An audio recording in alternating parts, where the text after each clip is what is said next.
எப்பா நான் முதல்ல உனக்கு நன்மை செய்வது உங்களுக்கும் எனக்கும் தேவன் செய்கிற அற்புதங்கள் நன்மைகள் அவருக்கு என்னவா இருக்குமா? மகிழ்ச்சியா இருக்கும், கீர்த்தியை கொடுக்கும், மகிமையை கொடுக்கிறது, புகழ்ச்சியை கொடுக்கிறது.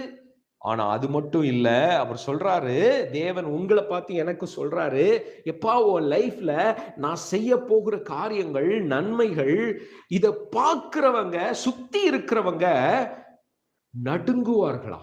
நீங்க வசனம் சொல்லுதுங்க, உங்க வாழ்க்கையில் இருக்கிற சமாதானத்தை பார்க்கிறவர்கள் தேவன் எப்படிப்பா இவங்க கூட இருக்கிறாரு, தேவன் எவ்வளவு வல்லமை உடையவர், அவங்களுக்கு உங்களை பார்க்கும்போது நடுக்கம் உண்டாகுமா? பயந்து நடுங்குவார்களாம். இவர்கள் பயந்து நடுங்குவார்கள்.